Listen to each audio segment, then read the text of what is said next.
السلام علیکم ورحمت الله وبرکاتو. امید لرم چې ټول به روغ او جوړ او د ژوند په موضوع کې به حاضرین کارخونې لرغله چې مې بختوره ورځ وه. بس مې مې راته وکړه چې کولر له بې یوه ټوکا راډاکه کړو. کارخونې خپلې اوبه هم دي خو بیا هم چې کوم دی خپله ټوکا مې راډاکه کړه. بس راغلم ګیټ سارله او ټوکا مې خیر سره راډاکه کړه چې کولر له بې وروړو ځکه چې 11 بجې مو خپله اوبه روڅي نو په 11 بجو پرې چې کوم دی دا اوبه څښو نو بس کولر له مې وروړله. سپروایزر په منډه راوړی چې زه پرې یخ راوړم. به دغه ټینګې چې کوم دی استاد ته خپله رولې وخېجالې او کور یې ورته شروع کړو. بس دا یو استاد دی، یو شاګرد دی، لګیا کور یې ماشاءالله خټېټ روان دی. دا چې کوم دی دا کټري استاد دی. دغه به کیسې مخکې نه پېژنم، په بله ویډیو کې مې راوستلی و. دا رضوان احمد دی، بس لګیا خپل کټر چلوي.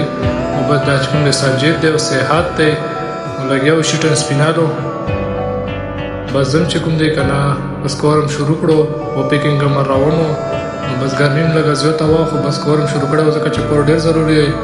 نو بس دفتر کې چې کوم دی سوزاکۍ راغی ویسټ مال و، مطلب چې کوم کچره ووځي هغه چې کوم دی به د سوزاکۍ کې وړي. بس موږ ته ضرورت نه شو، کسونه هغه سره ډېر و. ښه دغه کوالټي و چې موږ یې جوړوو، مطلب که څوک یې اخلي بالکل یې موږ سره رابطه کړی شي، موږ ته په انباکس کې میسج کړی شي. انشاءالله تعالی ټولونه په ښه ریټ باندې به ورکړو. دا چې کوم دی دا د کچن رول پیکینګ دی، باره پیک دی. نو دا مو دغه طریقې سره پیک کوو. د طریقاتو سره چک کولی شو. طریقه خو یې خیر دومره سخته نه وه خو بیا مطلب ټیم پرې لګي. دا بیا هغه پیکینګ دی چې کوم مطلب موږ باره دونې په نمبر باندې کوي.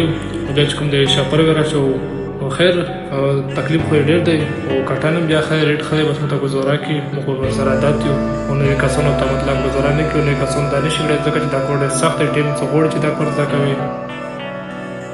راووتو جمعې ورځ وه. بس موږ چې اوداس به ورته وکړې ځکه چې جمعې بختوره ورځ ده. جامې له په ټیم ځان رسېدل. ښه زه ورننوتم کچن له موږ چې اوداس به وکړې خو دا خو به وروسته پته لګي چې په دیګو کې چای پخوي چای راچلې. بس راننوتم کچن له بامبې مې راکولو کړه. اوداس مې شروع کړو، خپل اوداس مې وکړو. بس جامې له چې کوم دی که نه دومره تیار کړو روان شوم. جامې له بل تر ځای ورسره و صحت خو دا وویل چې نن په ویډیو کې مه وروالم چې داسې بس راوختې د موږ کارخونې ماحول دی. ګرمي خو نن ډېره تېزه وه خو زه الله د بوکي خیر وکړي ګورو به الله په خپلو کورونو باندې ډېر ښه پوهېږي. کارخونې نه بهر راووتو چې هسې روان شو نو بس جومات ته خو لږ مزل ډېر و. اخر هم جومات له راورسېدو. دا یو برانچ دی، په برانچ کې چې کوم دی هلته بیا 3-4 کارخونې دي او دا چې کوم دی که نه دغه کې هلته جومات هم دی، وړوکی شوتی جومات دی چا چې کوم دی ځان دپاره جوړ کړی دی. خو بس ښه دی کارخونه ول هم مشر ټول هر څه مونځ اوداس پکې کړي. موږ راورسېدو جومات له او چې موږ کتل خلک خو ماشاءالله ډېر زیات راغلي وو. مو وویل چې نن به یې نه کښېني خو بس قسمت کې نن دننه ځای نه و. نو بس بهر هم چې کوم دی دلته صاحب سیده کړو. بس الحمدلله سنت خو مې ورته وکړل. بس څه کسان داسې وو چې هغو بس سنتو باندې اوس هم لګیا وو.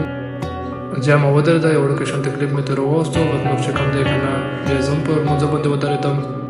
جامه خو هغه شوه خو به دا څه کسان داسې وو چې هغه جامه ایله شوي نه نو بس دویم سلام سره چې کوم دی بس منډې او ترلې جوړې کړي.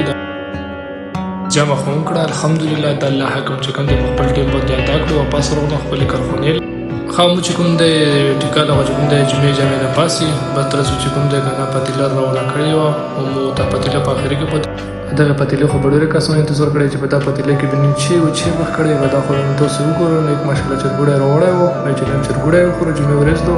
دا یو 2 کیلوګرام سره ناست دي، یو ساجد کینګ دی او بل چې کوم دی صحت کینګ دی.